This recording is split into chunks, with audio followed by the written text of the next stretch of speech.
La Corée du Sud. Ce n'est pas que le K-pop et le kimchi. Sous la silhouette élégante de Séoul se cache un monde qui défie toutes les attentes. Avec des curiosités allant d'un musée dédié aux déchets humains à une croyance selon laquelle le groupe sanguin façonne la personnalité. Dans cette vidéo, on explore 15 faits étonnants qui montrent à quel point ce pays est vraiment unique. Ici, la chirurgie esthétique est un cadeau de fin d'études, les chiens sont passés de plat à des membres de la famille. Et les poubelles ont été retirées pour encourager la responsabilité publique. La Corée du Sud équilibre modernité high-tech et bizarrerie sociale qui continue de surprendre le monde. À la fin, vous comprendrez pourquoi cette nation se distingue comme peu d'autres. Allons-y. Numéro 1, la capitale mondiale de la chirurgie esthétique. Commençons par quelque chose qui va vous épater. La Corée du Sud enregistre des millions d'interventions esthétiques chaque année. On estime qu'environ un Coréen sur 3 pourrait subir une forme d'amélioration cosmétique au cours de sa vie.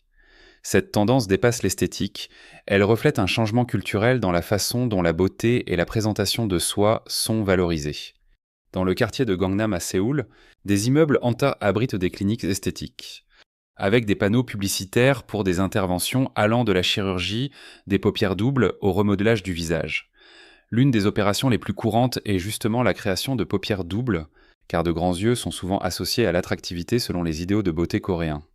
Certains parents offrent des interventions esthétiques à leurs enfants en cadeau de fin d'études. Il n'est pas rare que les étudiants programment leurs opérations pendant les vacances scolaires pour revenir à l'école une fois leur convalescence terminée. L'apparence joue un rôle dans de nombreux aspects de la vie, y compris les candidatures à un emploi, les rencontres et même l'acceptation sociale. Parfois, les employeurs demandent des photos avec les candidatures et il existe la croyance que la beauté conventionnelle peut influencer les opportunités. Numéro 2, la théorie de la personnalité selon le groupe sanguin. Dans la plupart des pays, votre groupe sanguin est juste une information médicale. En Corée du Sud, c'est votre horoscope. Votre test de personnalité et votre profil de rencontre. Tout en un. Les Coréens croient sincèrement que votre groupe sanguin détermine vos traits de caractère et cette croyance influence tout, des entretiens d'embauche aux relations amoureuses. Les personnes de groupe A sont considérées comme des perfectionnistes travailleurs, stressant sur chaque détail. Les B sont vus comme des esprits libres créatifs, mais aussi un peu égoïstes et irresponsables. Les O sont des leaders nés avec une forte personnalité, tandis que les AB sont perçus comme uniques, intelligence, mais légèrement excentriques. Certaines entreprises prennent en compte le groupe sanguin lors du recrutement, croyant que certains types sont mieux adaptés à certains postes. Les applications de rencontres incluent des fonctions de compatibilité selon le groupe sanguin, et il est tout à fait normal qu'on vous demande votre groupe sanguin dans les minutes qui suivent une rencontre. Numéro 3, manger du poulpe vivant. Si vous pensez être aventureux en matière de nourriture, la Corée du Sud va vite vous remettre à votre place. Le sanakji, ou poulpe vivante, n'est pas juste un plat, c'est un sport de contact complet entre vous et votre dîner. On parle de tentacules de poulpe encore en mouvement, qui essaient toujours de s'accrocher à tout, y compris à l'intérieur de votre bouche et de votre gorge. La préparation est simple, le chef prend un poulpe vivant, le découpe en morceaux de la taille d'une bouchée, les arrose d'huile de sésame et sert immédiatement pendant que les tentacules s'agitent encore sur l'assiette. Mais le manger demande une vraie technique. Il faut mâcher rapidement et soigneusement, car les ventouses sont encore actives et peuvent coller à votre gorge si vous ne faites pas attention. Chaque année, plusieurs personnes s'étouffent et meurent à cause d'une mauvaise consommation de sanakji. Malgré ce danger, ce plat reste populaire, surtout chez ceux qui veulent prouver leur courage ou impressionner leurs amis sur les réseaux sociaux. Le goût est étonnamment doux, presque comme un sashimi de poulpe classique. Mais le défi psychologique de manger quelque chose qui se débat activement en fait une des expériences culinaires les plus intenses au monde. Numéro 4, la culture du jjimjilbang. Imaginez un endroit où vous pouvez vous baigner, manger, dormir, vous faire masser, regarder des films et jouer aux jeux d'arcade, tout sous un même toit, pour moins de 10 €. Bienvenue au jjimjilbang, la réponse coréenne à la destination ultime de détente. Ce ne sont pas de simples bains publics. Ce sont des complexes de divertissement ouverts 24 heures sur 24. L'expérience commence dans des espaces de bains séparés par sexe, avec des piscines à différentes températures, des saunas infusés de minéraux variés, et des hammams pouvant atteindre des températures qui feraient jalouser un désert. Mais la vraie magie se passe dans les espaces communs où les familles se retrouvent en pyjama, assortis fournis par l'établissement. Vous pouvez commander des plats traditionnels coréens, recevoir des massages professionnels, ou même passer la nuit à dormir sur des sols chauffants avec tapis et oreillers fournis. Pour beaucoup de Coréens, surtout ceux qui vivent dans de petits appartements, les Yeojimjilbang sont des espaces de vie prolongés où ils peuvent vraiment se détendre et socialiser. Il n'est pas rare d'y voir des réunions d'affaires dans les saunas ou des familles y passer tout un week-end. Numéro 5, les uniformes scolaires comme déclaration de mode. Dans la plupart des pays, les uniformes scolaires sont quelque chose que les élèves ont hâte d'enlever. En Corée du Sud, ce sont des déclarations de mode que les élèves portent fièrement partout.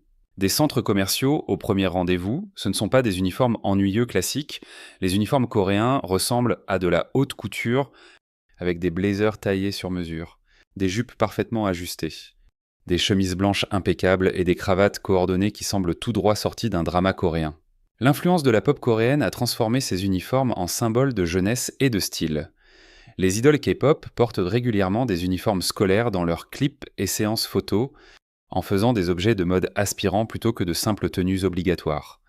Les élèves accessoirisent leurs uniformes avec des chaussures tendance, des chaussettes colorées et des accessoires mignons pour cheveux, transformant un vêtement standardisé en expression personnelle.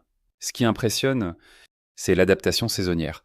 Les écoles fournissent en différentes versions pour l'été et l'hiver, garantissant que les élèves restent à l'aise tout en gardant une allure stylée toute l'année. Les uniformes d'hiver incluent manteaux chauds et pulls, tandis que les versions d'été utilisent des tissus respirants qui gardent au frais pendant les étés humides de Corée. Vous aimez la vidéo? Avant de continuer, n'oubliez pas de cliquer sur la cloche, de la partager avec vos amis et de vous abonner si ce n'est pas encore fait. Ça m'aide vraiment et je vous promets encore plus de super contenu. Numéro 6, le mystère des poubelles disparues. Voici quelque chose qui déroute tous les touristes qui visitent la Corée du Sud. Vous pouvez marcher des kilomètres dans les rues impeccables de Séoul sans trouver une seule poubelle publique. Ce n'est pas un oubli ou un problème de budget.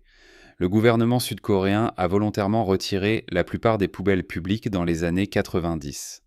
Le problème est survenu quand les citoyens ont commencé à traiter les poubelles publiques comme leur service personnel d'élimination des déchets, au lieu de payer pour la collecte correcte des déchets ménagers. Les gens sortaient dans la nuit pour jeter leurs ordures domestiques dans les poubelles publiques. Mais au lieu de transformer les rues en dépotoirs, les Coréens se sont adaptés en portant leurs déchets avec eux jusqu'à trouver un endroit approprié pour les jeter. Promenez-vous dans Séoul aujourd'hui, vous verrez des gens transporter tranquillement des gobelets vides et des emballages dans leurs sacs pendant des heures. Cela a créé une culture de responsabilité environnementale qui va bien au-delà des déchets. La Corée du Sud possède désormais l'un des systèmes de recyclage les plus avancés au monde, avec des citoyens triant leurs déchets en plusieurs catégories et payant des frais selon le poids de leurs ordures. Numéro 7, le système d'âge coréen déroutant. Préparez-vous à avoir l'esprit complètement retourné par la façon dont la Corée du Sud calcule l'âge. Dans la plupart du monde, on est à 0 ans et on prend 1 an à chaque anniversaire. En Corée du Sud, on est à 1 an et tout le pays vieillit d'1 an le 1er janvier, peu importe la date de naissance réelle. Cela signifie que si vous êtes né en décembre, vous pourriez techniquement avoir 2 ans seulement quelques semaines après votre naissance.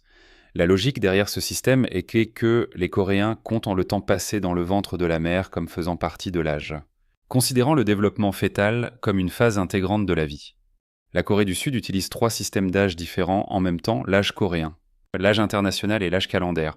Selon la situation, vous devrez peut-être utiliser des âges différents pour les documents officiels, l'inscription scolaire ou les interactions sociales. L'âge n'est pas qu'un chiffre dans la culture coréenne. Il détermine tout. Le niveau de respect que vous montrez à quelqu'un, la langue que vous utilisez pour lui parler.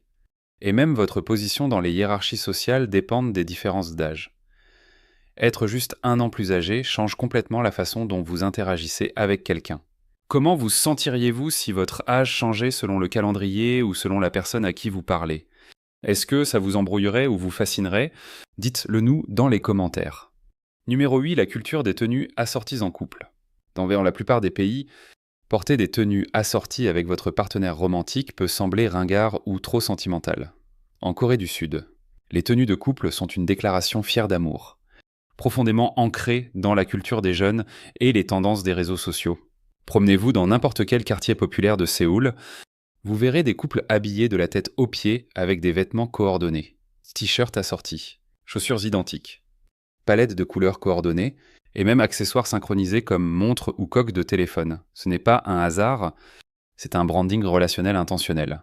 Cette tendance est fortement influencée par la culture K-pop et les dramas coréens où les tenues assorties symbolisent l'harmonie romantique et l'engagement. Les réseaux sociaux ont amplifié cette mode, avec des couples publiant des séances photos élaborées montrant leur look coordonné dans des lieux pittoresques de la ville. Ce qui rend ce phénomène particulièrement intéressant, c'est qu'il reflète les valeurs coréennes sur les relations et l'harmonie sociale.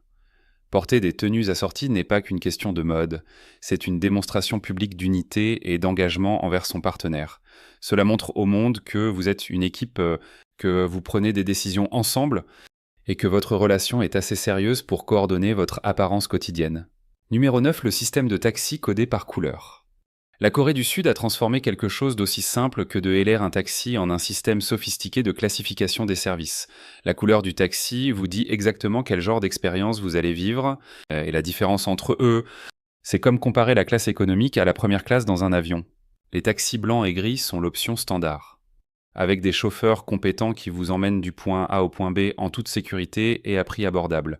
Mais si vous voyez un taxi noir, vous êtes face à un service premium avec des chauffeurs très expérimentés qui ont souvent des décennies à naviguer dans les rues complexes de Séoul. Les chauffeurs de taxi noirs ne se contentent pas de conduire. Ils sont comme des guides touristiques mobiles qui peuvent recommander des restaurants, partager l'histoire locale et fournir des informations sur la culture coréenne introuvables dans les guides touristiques. Les véhicules sont plus luxueux, avec une climatisation meilleure, des sièges confortables et parfois même de l'eau ou des snacks offerts. La différence de prix reflète la qualité du service. Mais pour les visiteurs qui veulent vivre Séoul comme des VIP, les taxis noirs offrent une expérience coréenne premium authentique qui va bien au-delà du simple transport. Numéro 10, des toilettes publiques high-tech. La Corée du Sud a transformé l'utilisation des toilettes en une expérience futuriste. Les toilettes publiques ici ne sont pas juste propres. Ce sont des merveilles technologiques équipées de fonctions dignes d'un film de science-fiction. On parle de sièges chauffants qui s'activent automatiquement quand vous vous asseyez, de bidets automatiques avec pression et température réglables, et d'une technologie neutralisant les odeurs pour garder l'air frais. Certaines toilettes ont même des haut-parleurs intégrés diffusant une musique douce pour masquer les bruits embarrassants. Beaucoup de toilettes publiques ont des commandes sans contact pour tout, de la chasse d'eau au lavage et séchage des mains. Des capteurs détectent votre présence et activent les fonctions appropriées sans que vous ayez à toucher quoi que ce soit. Certaines installations ont même des applications mobiles pour localiser les toilettes propres les plus proches et vérifier si les cabines sont occupées. Le souci du détail est incroyable. Vous trouverez des stations de recharge pour téléphone, des espaces pour changer les bébés avec des sangles de sécurité et même des petites étagères pour vos affaires. Utiliser des toilettes publiques en Corée du Sud devient un moment agréable, presque un point fort de votre journée plutôt qu'un truc à éviter. Numéro 11, des célébrations de la Saint-Valentin prolongée. Alors que la plupart des pays célèbrent l'amour un seul jour, la Corée du Sud a créé un calendrier entier de fêtes romantiques qui font tourner l'industrie de l'amour toute l'année. Ça commence le 14 février, mais avec une particularité. Ce sont les femmes qui offrent des chocolats aux hommes de leur vie. Mais l'histoire ne s'arrête pas là. Exactement un mois plus tard, les 14 mars, appelé le White Day. Les hommes doivent rendre la pareille avec des cadeaux traditionnellement 3 fois plus chers que ce qu'ils ont reçu. Cela crée un cycle économique fascinant où la valeur de l'affection est calculée et réciproquée. Pour ceux qui n'ont participé ni à la Saint-Valentin ni au White Day, les 14 avril est le Black Day, où les célibataires se retrouvent pour manger des nouilles aux haricots noirs et partager leur situation amoureuse. C'est devenu une expérience de solidarité qui transforme le célibat en célébration plutôt qu'en honte. La créativité ne s'arrête pas là. Le 11 novembre est le Pepero Day, nommé d'après des biscuits fins enrobés de chocolat qui ressemblent au chiffre 1. La date du 11 novembre a été choisie car elle ressemble à 4 bâtonnets de pepero alignés, symbolisant la connexion et l'amitié. Numéro 12, le barbecue coréen comme rituel social. Le barbecue coréen. C'est plus qu'un repas, c'est une expérience collective qui reflète les valeurs coréennes de convivialité et de partage des rôles. Au restaurant de barbecue coréen, les convives se rassemblent autour d'un grill central, avec des viandes marinées et une variété d'accompagnements appelés banchan. Tout le monde participe à la cuisson, partage les morceaux grillés et suit des règles tacites d'étiquette. Les viandes emblématiques comme le samgyeopsal ou poitrine de porc, le galbi ou côte courte marinée au soja, et le bulgogi ou bœuf finement tranché nécessite chacune des techniques de cuisson spécifiques, transformant le repas en une expérience culinaire pratique. Les banchan ne sont pas juste des accompagnements, ce sont des compléments soigneusement choisis qui équilibrent la richesse de la viande. Le kimchi apporte épices et acidité. Les radis marinés offrent un croquant rafraîchissant, et les légumes assaisonnés ajoutent texture et contraste. Au-delà de la nourriture, le barbecue coréen favorise la connexion. L'acte partagé de griller et de servir crée une ambiance détendue, propice à la conversation et au lien. Guidé par des coutumes subtiles sur qui cuisine, qui sert et comment assembler chaque bouchée dans une feuille de laitue avec le mélange idéal de sauce et d'accompagnement. Quelle est votre partie préférée de l'expérience barbecue coréen à la cuisson? Les banchan, ou le temps partagé entre amis. Partagez vos impressions ci-dessous. Numéro 13. L'obsession de la patate douce. Alors que d'autres pays raffolent de chocolat ou de café, la Corée du Sud a une obsession inexplicable pour la patate douce qui frôle le ridicule. Ce ne sont pas que des snacks occasionnels, c'est un phénomène culturel présent dans littéralement tout. Pendant l'hiver, les vendeurs ambulants de patates douces rôties deviennent aussi courants que Starbucks dans d'autres pays. Les patates douces chaudes et sucrées, enveloppées dans du papier journal, servant à la fois de nourriture et de chauffe-main, créant une expérience sensorielle profondément liée aux souvenirs d'enfance coréens. Les scientifiques alimentaires coréens ont créé des pizzas à la patate douce, des lattes à la patate douce, des glaces, des gâteaux et même des yaourts aromatisés à la patate douce. Entrez dans n'importe quelle supérette, vous trouverez un rayon entier dédié aux variations de la patate douce. Les bienfaits pour la santé jouent un grand rôle dans cette obsession. La patate douce est riche en vitamines, aide à la gestion du poids et était réputée améliorer la qualité de la peau, ce qui correspond parfaitement à la culture coréenne axée sur la beauté. Numéro 14, les cafés pour chiens. Parlons maintenant d'un des changements culturels les plus marquants de l'histoire moderne de la Corée du Sud. Il y a seulement quelques décennies, la viande de chien était plus couramment consommée, surtout en été, car on croyait qu'elle aidait à équilibrer la chaleur du corps. Aujourd'hui, cependant, les sondages montrent que plus de 60% des Sud-Coréens soutiennent une interdiction de cette consommation. Ce changement ne s'est pas fait du jour au lendemain. Il a été façonné par l'urbanisation, les échanges culturels mondiaux, et un mouvement croissant pour le bien-être animal qui a influencé la perception publique des animaux de compagnie. Des pratiques autrefois enracinées dans la tradition sont désormais de plus en plus remises en question par les jeunes générations. Aujourd'hui, la Corée du Sud abrite l'une des plus fortes concentrations mondiales de cafés pour animaux. Ce ne sont pas que des endroits pour boire un café, ils offrent des expériences immersives où les visiteurs interagissent avec des chiens et chats bien dressés dans des décors souvent imaginatifs et chaleureux. Numéro 15, le phénomène du musée du caca. Juste au moment où vous pensez que la Corée du Sud ne peut pas devenir plus étrange, il y a un musée entièrement dédié aux déchets humains. Le musée des toilettes à Suwon n'est pas qu'une attraction touristique insolite. C'est un centre éducatif sérieux qui explore l'histoire, la science et la signification culturelle de la digestion humaine et de la gestion des déchets. Le musée s'étend sur plusieurs étages avec des expositions interactives qui emmènent les visiteurs à travers tout le processus digestif. Vous pouvez glisser sur un toboggan en forme de toilette, poser avec des sculptures géantes de caca et apprendre sur les systèmes sanitaires du monde entier. Ça semble ridicule, mais c'est en fait une exploration fascinante de quelque chose que chaque humain vit, mais dont on parle rarement ouvertement. Le musée Partel a été créé par Sim Jae-dok, ancien maire de Suwon, obsédé par l'amélioration de l'assainissement public. Il vivait dans une maison en forme de toilette et a consacré sa vie à ce qu'il appelait la culture des toilettes. Après sa mort, sa maison en forme de toilette a été transformée en ce musée unique qui attire des visiteurs du monde entier. C'est ce qui rend ce musée particulièrement coréen, c'est comment il transforme quelque chose considéré comme tabou ou embarrassant en une expérience éducative et même divertissante. Il reflète la capacité de la Corée à aborder des sujets sérieux de manière non conventionnelle, tout en gardant un sens de l'humour et une ouverture culturelle. La Corée du Sud continue de surprendre le monde car elle fonctionne selon un ensemble de règles culturelles et de normes sociales complètement différentes. De la chirurgie esthétique en cadeau de fin d'études aux théories sur la personnalité selon le groupe sanguin. Du poulpe vivant aux toilettes high-tech. Ce pays a maîtrisé l'art d'être à la fois traditionnel et futuriste. Sérieux et ludique, conservateur et révolutionnaire. Que vous prévoyiez de visiter la Corée du Sud ou que vous cherchiez simplement à comprendre ce pays incroyable à distance. Souvenez-vous que derrière chaque tradition étrange ou folle se cache une logique culturelle profonde qui fait parfaitement sens pour ceux qui la vivent au quotidien. Merci d'avoir regardé. Gracias por unirte a nosotros. Deja un comentario, dale me gusta y no olvides suscribirte para ver más videos interesantes. Nos vemos en el próximo video.